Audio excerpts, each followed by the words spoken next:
In November 2018, a German newspaper published 4 days of front-page stories that should have ended one of football's greatest dynasties overnight. But here's what almost nobody knew. The Premier League already had the information, and they waited 4 more years to do anything about it. By the end of this video, you'll understand exactly why this case has never gone to trial in public, and why that silence might be the most damning thing of all. It starts with a hacker. Someone got inside European football's private communications. Emails, contracts, internal memos, hundreds of thousands of documents. They called it football leaks. What most fans don't know, Der Spiegel didn't just report vague allegations. They published specific financial routes, how money moved from Abu Dhabi through a company called Fordham and back into Manchester City as sponsorship to artificially inflate the club's revenues. This wasn't speculation. These were documents. And the documents showed something explosive.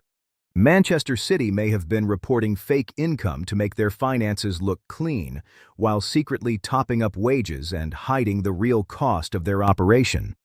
But here's what the Premier League never wanted you to know. They opened their investigation in December 2018, the same month Der Spiegel published. But they didn't tell anyone. 2.5 years. Secret. Transparency is a process. Apparently, a very, very slow one. February 2023. After 4 years of investigation, the Premier League finally dropped the charges.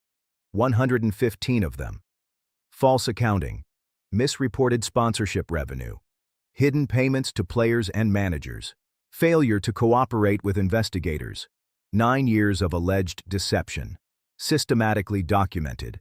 Manchester City denied everything. They called it an irrefutable body of evidence in their favor. Just when it seemed like the truth was finally coming out. The hearing was held in secret. The only reason we know the hearing even happened is because a photographer stood outside and took pictures of lawyers walking in. That's it. That's the transparency. It was, to put it mildly, not football's most open moment. The hearing ran for 12 weeks, September to December 2024. Behind closed doors, no press, no public, and then silence. The hearing ended in December 2024. 18 months ago. The lawyers inside the room don't know. The Premier League clubs waiting for the result don't know. And you definitely don't know. Here's the part that changes everything. This isn't just a delay. This is unprecedented. Legal experts say the commission isn't just deciding guilty or not guilty. They're writing a document so legally airtight it can survive an appeal from whichever side loses. Because everyone expects an appeal.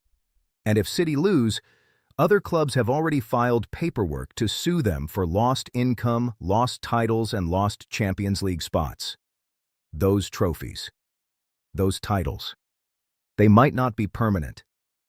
Here's the thing nobody wants to say out loud. At least 5 other Premier League clubs have filed legal documents, reserving the right to claim compensation from Manchester City if they're found guilty.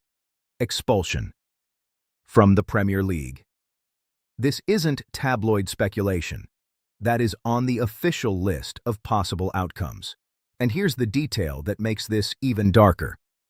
The Premier League deliberately chose not to set fixed punishments for financial breaches. Why? Because they were afraid clubs would calculate the cost and just pay the fine. So now the punishment could be anything. Literally anything. Now you understand why the silence is the story.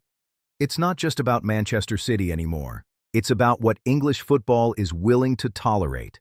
What gets buried, what gets delayed until everyone moves on. A German newspaper found what English football missed or chose not to find. The hearing happened in secret. The verdict is still nowhere. And while we wait, City's titles stand. Their trophies stay in the cabinet. Their place at the top of the Premier League table remains in the record books. Whatever the verdict is, football will never look at this era the same way again. But here's what's even more disturbing. The PSR legal battles unfolding right now, They follow the exact same playbook. Different clubs, same system, same silence.